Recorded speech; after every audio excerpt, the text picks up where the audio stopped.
네, 저는 2014년 교회의 표요를 행복한 성도, 행복한 교회라고 결정하였습니다. 어떠한 방법으로, 어떤 철학을 가지고, 어떤 신념 속에서 한 해를 목표해야 될 것인가, 이것은 목회자에게서 굉장히 중요한 화두가 되는 것입니다. 기도하던 중에 우리 교회가 새해에는 모든 성도들이 행복한 성도들이 되었으면 좋겠다. 성도들의 가정이 행복했으면 좋겠다. 부부간의 사랑이 깊어지고 이해의 폭이 넓어지고 자녀와 부모 간의 사랑과 신뢰, 존경과 섬김이 깊어졌으면 좋겠다 하는 생각이 제가 기도하는 중에 하나님께서 저에게 주신 말씀입니다. 또 우리 공동체인 교회도 행복한 교회가 되었으면 좋겠다. 성도들이 만날 때마다 서로 기뻐하고 즐거워하고, 우리 교회는 정말 성도님들이 서로 사랑하는 교회입니다. 서로 사랑하고 하나 되는 교회입니다.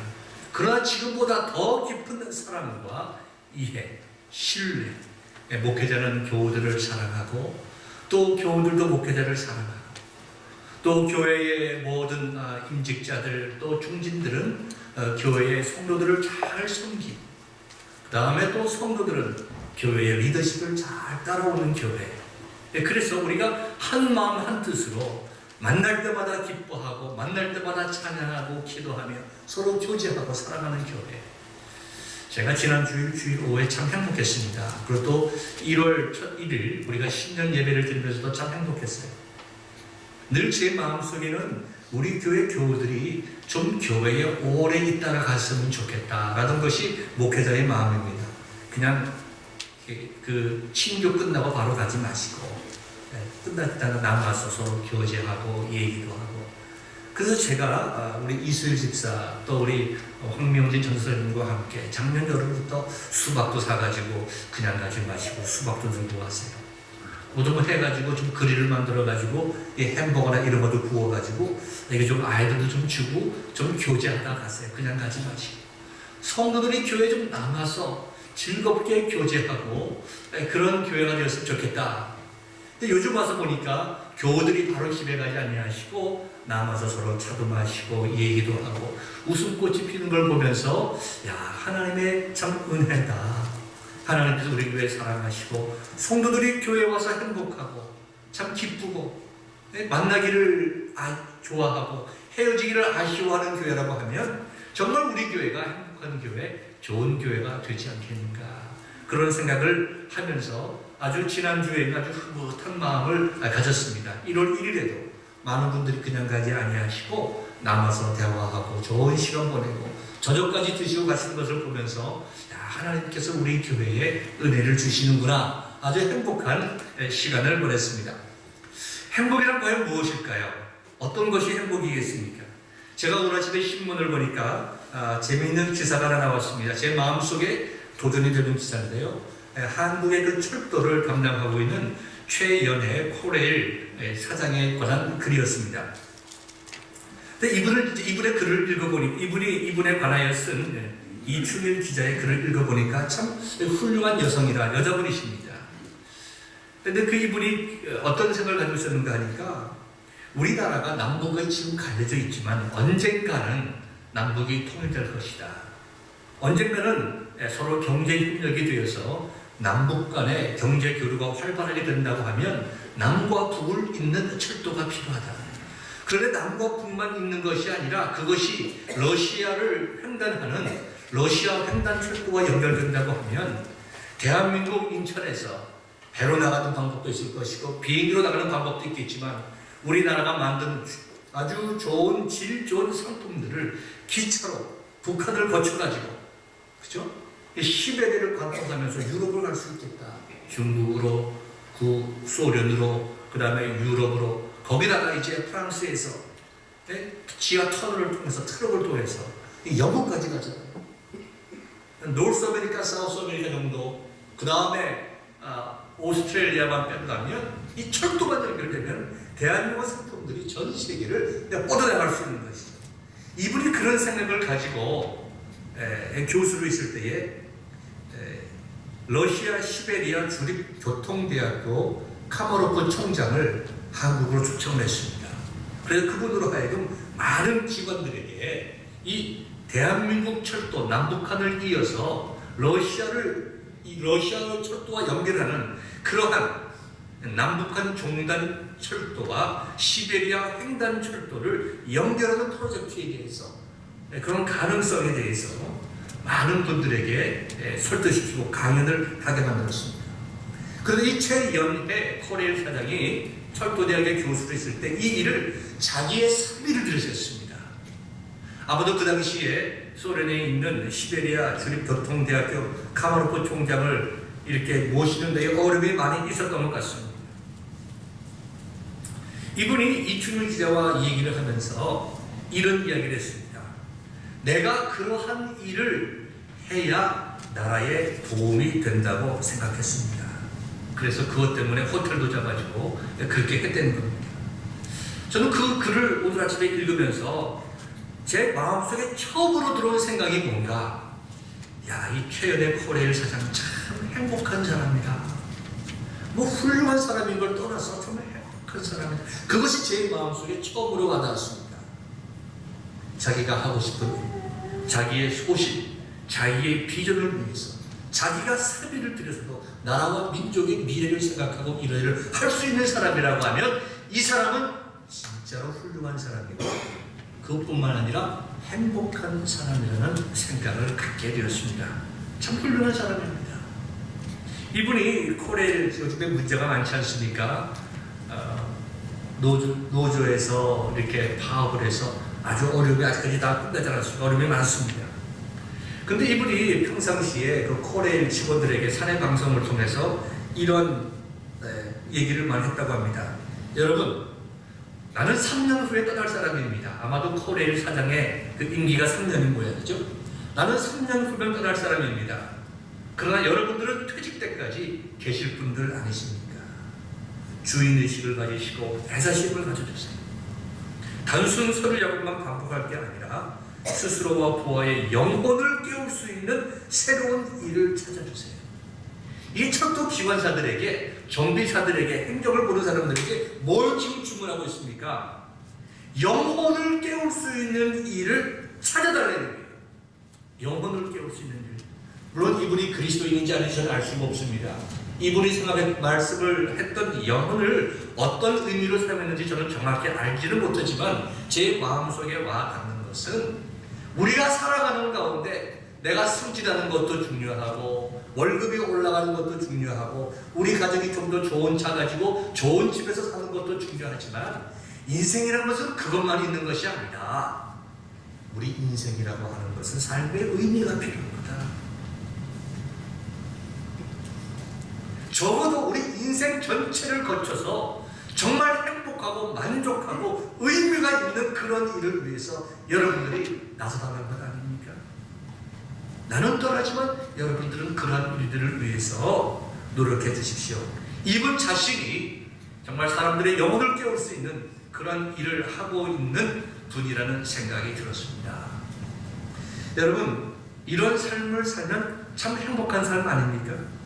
그런데 행복이라는 것이 과연 무엇일까요? 어떤 것이 행복입니까? 우리가 행복에 대해서 사전적인 의미를 내릴 수 있겠지만 가장 짧게 내린다고 하면 마음의 평안입니다. 건강한 사람들은 행복하지 않습니다. 자신의 연약한 육체 때문에 마음에 평강이 없습니다. 가난한 사람들은 행복하기가 쉽지 않습니다. 물질적인 필요함이 채워지지 않기 때문입니다. 인간의 관계가 나쁜 사람들도 행복하지 않습니다.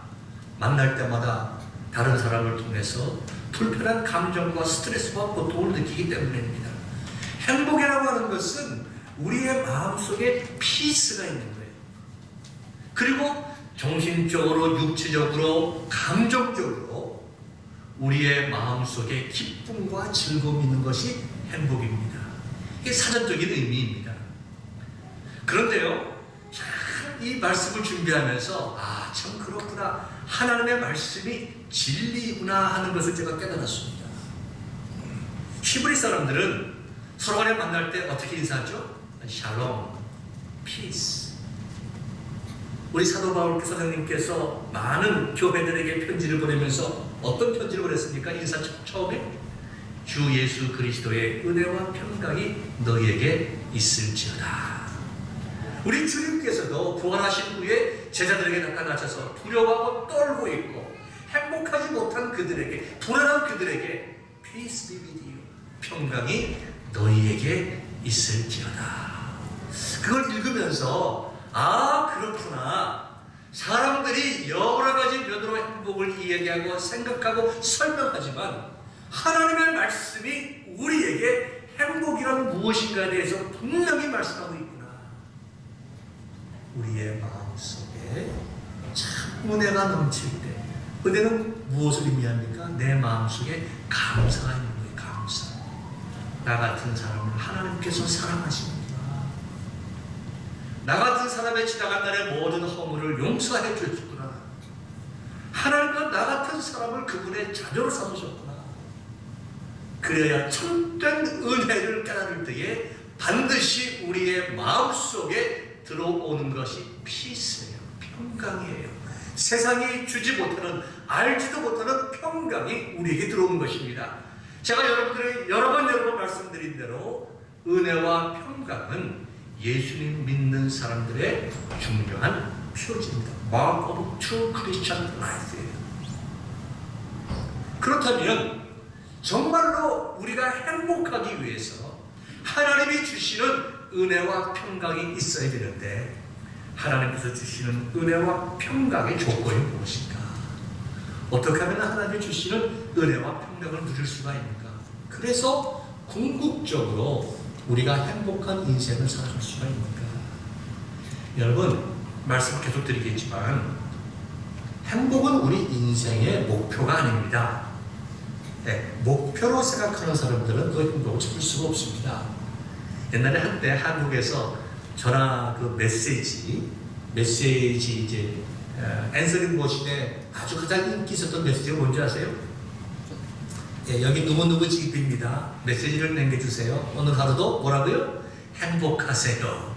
예, 그게 아주 거의 대부분 사람들의 집에 나와 있는 앤서링 머신입니다. 그 다음에 새해가 되면 희망을 얘기할 때 주로 뭘 얘기하죠? 새해 뭐 많이 벌라고요? 돈 많이 버십시오. 예, 뭐 돈이라는 것은 좋은 일인 것이죠. 그러나 돈 많이 버는 것이 우리의 행복과 직결되지를 않습니다. 우리가 진정으로 행복한 삶을 살려고 하는 것은 내가 행복을 추구함으로 되는 것이 아니라 오늘 하나님께서 주시는 말씀과 같이 내 마음속에 예수님께서 주시는 은혜와 평강이 있을 때에 우리는 행복한 삶을 살게 됩니다. 종종 책을 읽다 보면 어떤 글들이 있는가 하면 내가 내 인생에서 성공한 이유가 무엇인가? 내가 참 내 인생에서 좋은 책을 만났기 때문이다. 특별히 내 인생에서 좋은 사람을 만났기 때문이다. 이러한 글들을 종종 보게 됩니다. 맞습니다. 좋은 사람 만나는 것 굉장히 중요합니다. 어디서 사는가, 무엇을 가지고 있는가가 보도 중요하지만 더 중요한 것은 내가 누구와 함께 사느냐입니다. 내가 누구와 내 인생길을 가느냐, 그것이 정말 중요해요. 조금 좀 안타까운 얘기지만 오늘 아침 신문을 보니까 참 안타까운 내용이 있습니다. 한 폴란드 여성이 인도에 가서 택시를 탔습니다. 이 여인은 나이가 33살이에요. 2살 된 딸을 데리고 거주하고 있던 우타르 프라데시라는 그 주에 있는 마투라라는 도시에서 택시를 타고 수도 뉴델리로 갔다고 합니다. 근데 이 택시를 타고 가는 동안에 이 택시 운전사가 이 여성을 성폭행을 하게 되었습니다. 어떻게 성폭행을 했는가 하면 마약 스프레이로 자꾸 뿌리는 거예요. 그래서 이 여인이 정신을 잃었습니다. 정신을 잃고 나중에 정신을 깨고 나니까 그와 같은 어려운 일을 당하고 뉴델리 한 기차역 벤치에서 자기가 깨어났어요. 그러니까 이 택시 운전사가 못된 일을 하고 그 여인을 기차역 벤치에다 내려놓고 옆에 아이를 도망가 버렸다는 거죠. 거리가 약 150km입니다. 100마일이죠. 그 길을 가는 동안에 이 여인은 꼼짝없이 당하는 좋은 의도를 가지고 신앙적인 이유로 갔습니다. 자기가 믿고 있는 종교에 대한 그런 예를 갖추기 위해서, 다시 말해서 성지순례를 가는 거예요. 성지순례를 가는 좋고 깨끗한 마음이었지만 함께한 이가 불행하게 되고 좋지 않은 사람이었던 거죠. 그리고 그대로 되돌릴 수 없는 안타까운 삶의 아픈 경험으로 가지게 되었다는 것입니다. 우리 인생은요, 누구랑 사느냐가 굉장히 중요합니다. 그것 때문에 행복할 수도 있고 불행할 수도 있고 사람들이 망할 수도 있습니다. 부모들은 이렇게 얘기를 합니다. 우리 아이가 참 똑똑하고 착하고 그랬는데 친구를 잘못 사귀었어. 저는 우리 애들한테 종종 이렇게 얘기를 합니다. 많은 부모들이 그렇게 얘기를 합니다. 너희들은 절대로 다른 사람들에게 나쁜 영향 주시면 안 된다. 어떻게든지 좋은 영향. 너 때문에 다른 친구들이 예수님 믿게 되고, 너 때문에 다른 친구들이 행복하게 되고, 너 때문에 아이들이 정말 건전한 사람들이 될 수 있도록 너희들이 항상 그와 같은 생각을 해야 된다. 아이들이 그렇게 너희들이 절대로 다른 사람들에게, 다른 부모들에게 너희들 때문에 그분들의 자녀들이 잘못했다는 얘기를 들으면 안 된다. 아주 아이들에게 귀에 못이 박히도록 이야기를 합니다. 잘 듣질 않아요. 그냥 계속해서 얘기를 하는 것입니다. 왜냐? 우리 모든 삶은 다 관계성입니다. 사람과 사람과의 관계를 통해서 발전해집니다. 그런데 어떨 때는 정말 본의 아니게 인생의 길을 잘못 들어서 아주 고통스러운 삶을 살아가는 분들이 있습니다.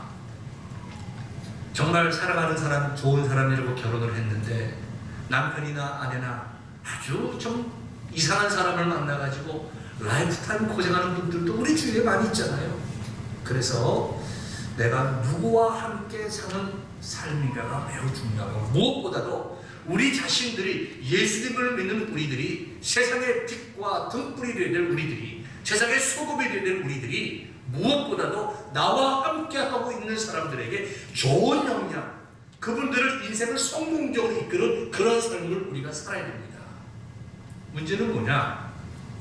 어떻게 그런 삶을 살게 될 수 있을까 하는 것입니다. 사람들이 인생을 두 번 산다고 하면 모두들 성공적인 삶을 살 것 같아요. 한 번의 삶을 거울 삼아서 정말 성공적인 삶을 살겠죠. 이솝 우화에 보면 여우와 포도라는 그런 이야기가 있습니다. 여우가 길을 가는데 포도나무가 하나 있습니다. 거기에 포도가 달려 있어요. 근데 그 포도를 따먹기 위해서 펄쩍펄쩍 노력합니다. 안 돼요.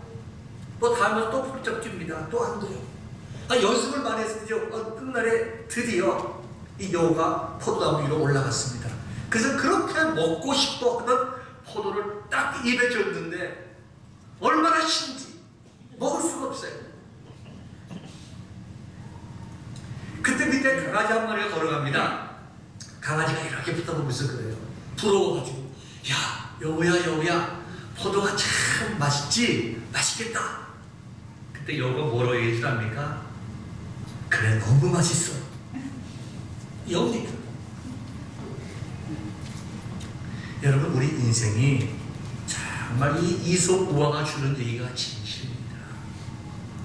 정말 물질만 있어도 행복할 줄 알고 살았는데 평생 그렇게 물질을 추구하고 명예를 추구하고 어떤 것을 추구하고 살았는데 내 인생을 정리할 때가 되고 보니까 그게 아니라는 것을 깨닫게 됩니다. 뒤돌릴 수가 없어요. 다시 한번 시작할 수가 없습니다. 사람들이 물어봅니다. 서정님, 참 성공적인 삶을 하셨습니다. 그렇죠. 자기 인생의 의미를 애써 부정하는 분들이 많이 있습니다. 그래서 우리 인생이 끝났을 때에 참으로 불행한 삶을 살았다고, 또 차마 사람들한테 말 못하는 그와 같은 삶을 살지 않기 위해서 우리가 반드시 붙잡고 살아야 될 분이 있다는 거예요. 누굽니까? 우리 주님이십니다. 우리 주님 붙잡고 살면 우리 인생이 행복해져요. 우리가 인생이 행복하기 위해서 결정적으로 깨달아야 할 것이 무엇인가?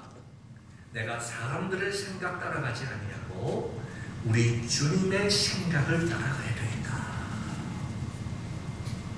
우리 주님의 생각을 따라가야 되겠다. 우리 주님께서 말씀하셨습니다. 예수님께서 말씀하신 거죠. 하나님의 말씀은 우리 주님의 말씀이십니다. 하나님의 말씀이 예수 그리스도를 통해서 우리에게 보여주신 것이 신구약 성경 말씀입니다. 그래서 하나님께서 우리에게 뭐라고 말씀하셨냐 하면 행복한 길이 여기 있다는 거예요. 자, 시편 1편을 보면 오늘 본문의 말씀이죠. 복 있는 사람이라고 말씀했습니다. 근데 이 복 있는 사람은요, 쭉 3절에 보니까 하나님께서 함께 하심으로 모든 일이 다 형통하리로다 그랬어요. 복 있는 사람은 형통한 삶을 살게 됩니다. 형통한 삶이 목적이 아니라 예수 그리스도를 붙잡고 하나님의 말씀으로 살아가면 그 결과가 행복한 삶을 살게 된다는 것입니다. 그리고 여기 시편 1편을 보면은 또 다른 사람을 이야기하고 있는데 악인이에요. 악인. 성경에서 악인이라고 얘기를 하면 우리 도덕적인 악인, 그다음에 어떤 법적인 악인을 이야기하기 전에 근본적으로 하나님을 두려워하지 않는 자들, 하나님을 알지 못하는 자들, 하나님을 경외하지 아니하고 마치 자신이 하나님인 것처럼 살아가는 자들을 성경에서는 근본적으로 악인이라고 얘기를 합니다. 죄인이라고 얘기를 해요. 그 악인들의 삶은 무엇인가? 망하리로다. 그렇게 나무 위에 있는 포도를 보고 야, 저거 먹어보면 맛있겠다. 그렇게 노력해서 올라가서 먹어보니까 그 포도가 참 씨였더라.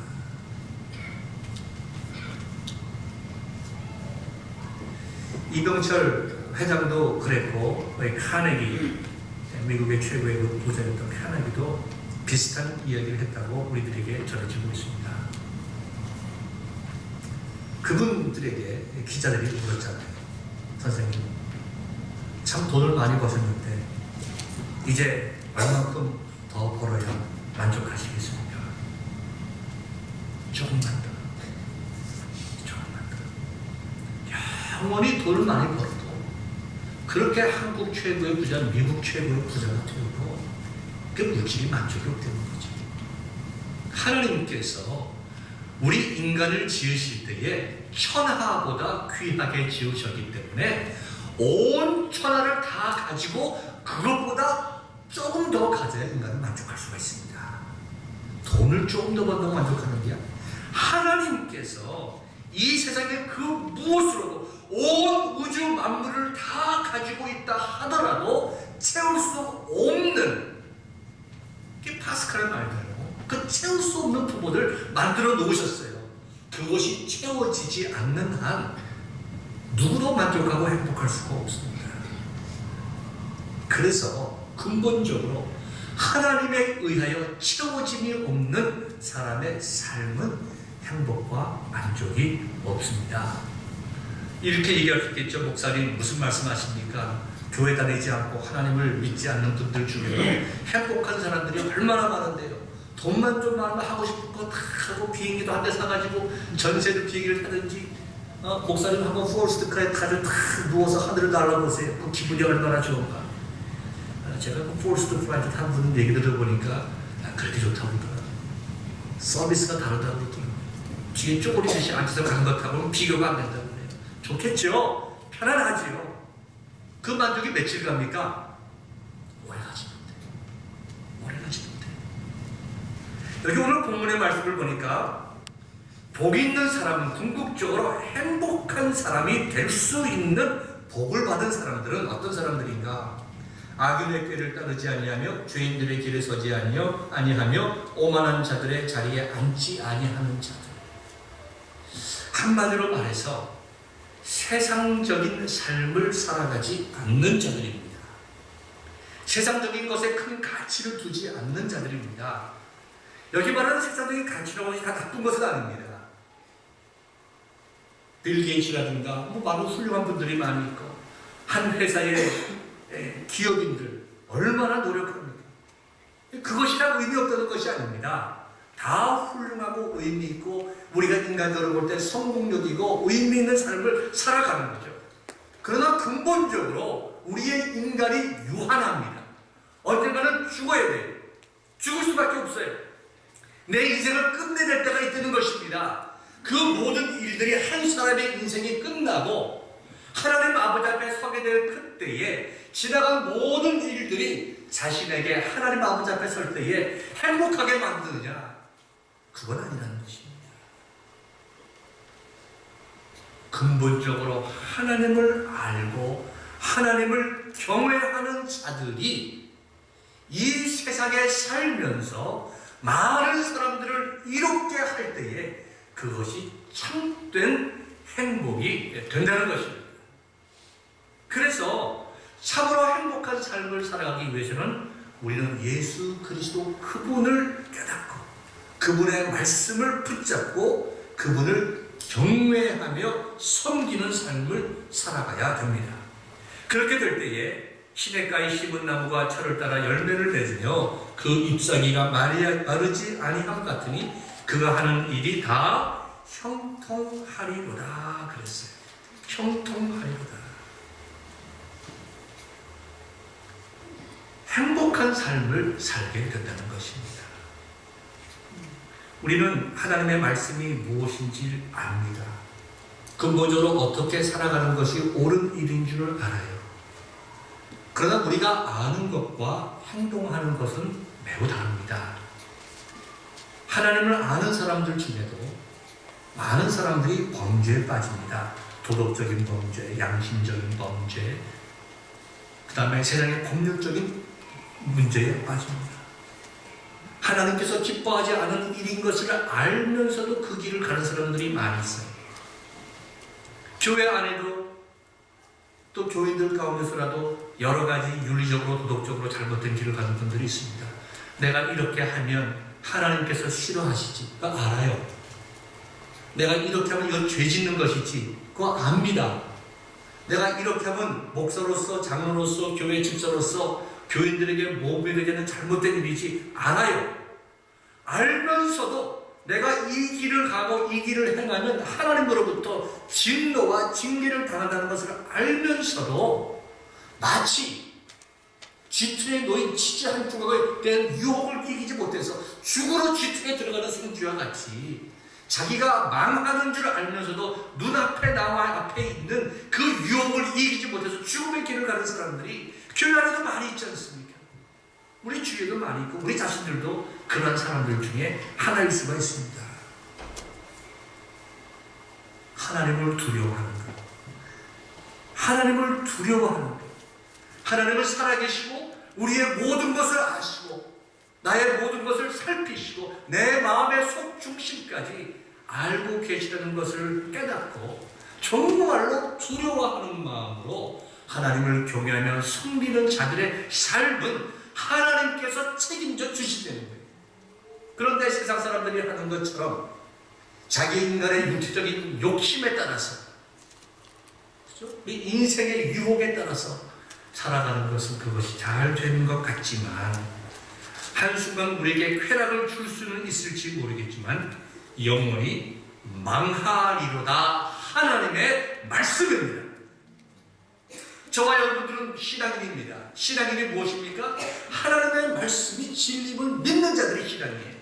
내 생각과 사상과 경험과 다른 사람들의 생각을 믿는 것이 아니라 하나님의 말씀만이 우리의 신앙과 생활의 유일한 법칙인 줄 알아 하나님의 말씀이 대로 살아가는 것은 복된 일이요 하나님의 말씀을 어긋나게 살아가는 일은 죄악되는 것을 믿는 자들이 성도들이에요. 그런데 그 성도들이 세상의 사람들의 방법대로 살아가는 것이 무엇입니까? 악인들의 꾀를 따라가는 거예요. 죄인들의 길에 서는 것입니다. 오만한 자의 자리에 앉는 것이죠. 하나님이 없는 것처럼 하나님이 보고 있지 않는 것처럼 자기의 생각과 방법과 욕심대로 살아가는 겁니다. 오늘 이 말씀에 대한 자세한 성경적인 주의를 하려고 하지 않습니다. 시편 92편 7편에 보니까 이와 같은 말씀이 있습니다. 악인의 꾀에 대해서 이 말씀을 하고 있습니다. 악인의 모든 꾀는 풀같이 생장하고 죄악을 행하시는 자는 다 흥행할지라도 영원히 멸망하리라 그랬어요. 영원히 멸망하리라. 아주 적절한 표현이죠. 악인들의 꾀를 살아가면 모든 일이 다 빠르게 될 수 있습니다. 빠르게 쉽게 원하는 것을 얻을 수가 있어요. 하나님의 지혜로 살아가는 자들은 느리고 어렵고 적게 얻는 것처럼 보입니다. 시편 92편 12절에 보니까 그럼에도 불구하고 의인은 종려나무같이 번성하리라 그랬어요. 오늘 본문에 보더라도 시냇가에 심은 나무가 철을 따라 열매를 맺으며 그 잎사귀가 마르지 아니함 같으니 하나님을 경외하는 자, 하나님의 말씀을 즐거워하고 그 율법을 주야로 묵상하는 자들은 궁극적으로 이 세상에서 행복한 삶을 살 것이다. 이 말씀이에요. 형통하리로다. 하나님의 은혜와 주시는 peace, grace and peace를 경험하며 사는 행복한 자가 될 것이라는 말씀입니다. 여러분들에게 한 가지만 더 말씀을 드리고 오늘 설교 말씀을 마치고자 합니다. 복 있는 사람들은 여호와의 율법을 즐거워하여 그의 율법을 주야로 묵상하는도다 했습니다. 행복한 삶을 살기 위해서는 누구와 함께 사는 자가 중요하다고 말씀드렸죠? 우리 예수님과 함께 사는 자들입니다. 그리고 예수님께서 우리에게 주시는 말씀, 그분의 삶을 통해서 우리에게 주시는 그 메시지를 그대로 따라가는 자가 행복한 삶을 살아갈 수 있는 복된 자라는 것입니다. 여기 보니까 여호와의 율법을 즐거워하여, 율법은 하나님의 말씀입니다.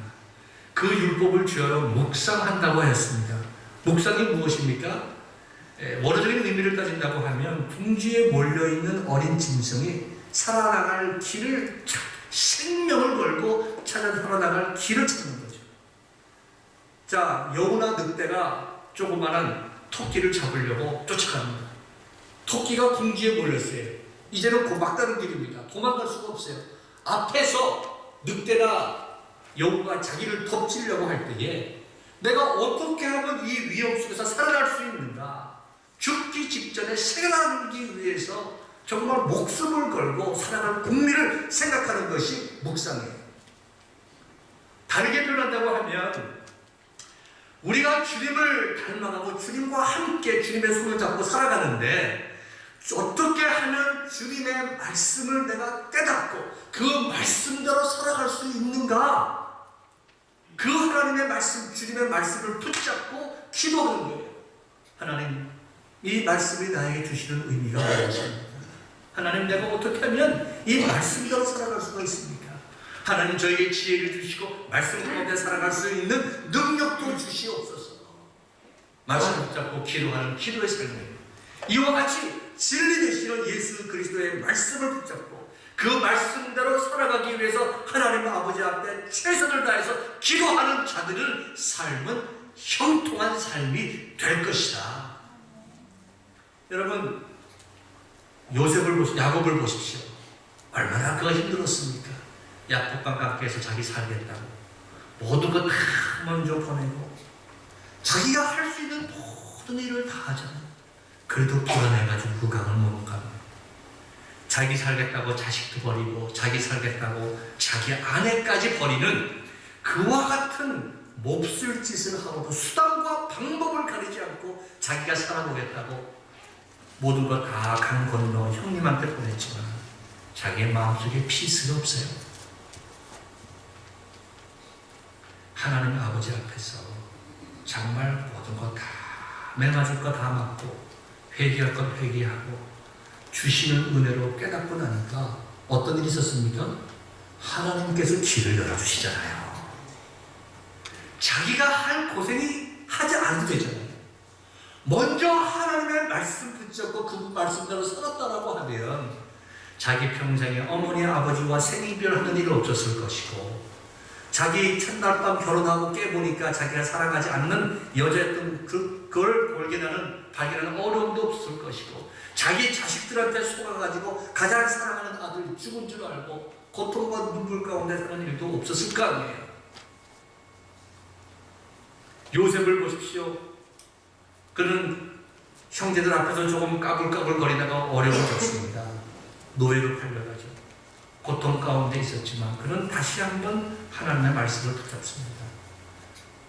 보디발의 아내가 날마다 젊은 청년 요셉을 유혹합니다. 내가 하나님 아버지 앞에 어찌 범죄하리요.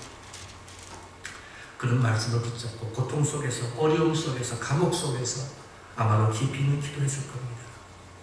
누가 열어줍니까? 길을. 하나님이 열어줘요. 하나님이. 사람의 생각을 뛰어넘는 하나님께서 그 길을 쫙 열어주시니까 죄수에서, 노예에서 이집트의 총리가 되잖아요. 누가 행복한 삶을 살아갑니까? 그렇게 붙잡으려고 애썼던 야곱의 삶이 행복한 삶입니까? 자기의 모든 것을 놓고 하나님 바라보며 믿음 가운데 살아갔던 요셉의 삶이 행복한 삶입니까? 아버지와 아들이 달라도 이렇게 달라요? 여러분, 이 한 해 저와 여러분들이 결단합시다. 여러분, 다 행복해지길 원하세요. 다 복받길 원하세요. 저도 여러분들이 행복하고 복된 삶을 살기를 진심으로 원합니다. 그러나 제가 여러분들에게 여러분 하나님 은혜 받으시고 복 받으세요, 여러분 아멘, 그렇다고 그 복이 그대로 임하는 것이 아니라 저와 여러분들이 하나님의 말씀 붙잡고 올 한 해 내가 믿음의 삶을 살겠다. 하나님, 내가 구체적으로 내 생활을 이런 것을 바꾸겠습니다. 내가 이런 것을 끊겠습니다. 내가 이런 것을 고치겠습니다. 내가 하나님의 말씀에 나 자신을 비추어 봐서 하나님께서 기뻐하시는 일이 무엇인지 깨달아 올해 한 해 내가 이것 믿음을 가지고 결단하고 이대로 시행하겠습니다. 그리고 그와 같은 일을 할 수 있도록 기도하고 말씀 붙잡고 엎드릴 때에 하나님이 여러분들에게 은혜 주시는 거예요. 하나님이 여러분들을 이루게 하시는 것입니다. 하나님이 여러분들에게 일을 형통케 하시는 것입니다. 여러분, 그런 삶 살으시겠습니까? 대답이 없으시네요. 복 받고 싶지만 복 받기 위해서 아무 일도 안 하시겠다는 것은 좋은 소품이 아닙니다. 건강하게 살아야지 하면서 매일 밤에 라면 드시고 주무시고 운동 하나도 안 하시고 배만 두드리고 있으면 건강해집니까? 여러분들이 행복하고 복되고 성공적인 2014년 교회의 목표대로 행복한 성도, 행복한 교회가 되기 위해서 여러분들이 2013년에 이루지 못했던 일들을 기도하는 가운데 하나님, 내가 주님 따라가는 삶 살겠습니다. 내가 올 한 해 이러한 일들을 하겠습니다. 무엇보다도 하나님의 말씀을 묵상하고 배우겠습니다. 그리고 그 말씀대로 살아가기 위해서 내가 기도하며 하나님의 은혜를 구하겠습니다. 나의 잘못된 생각과 습관 이런 것들을 버리겠습니다. 내가 좋아하는 것들 하나님께서 싫어하는 것이라고 하면 내가 과감하게 버리겠습니다. 내가 내 인생 물질로 살아가는 것이 아니라 믿음으로 살아가는 것인 것을 알고 내가 믿음으로 살아보겠습니다. 내 사람의 생각과 판단과 경험과 그런 것을 다 내려놓고 하나님의 말씀 한번 붙잡고 내 생각과 다르다 하더라도 진리의 말씀이신 성경 말씀대로 내가 한번 살아가겠습니다. 결단하시기 바랍니다. 그렇게 하시겠습니까? 네. 여러분, 많은 분들이 아멘 하셨습니다. 여러분들의 아멘대로 이루어지기를 바랍니다. 기도하겠습니다.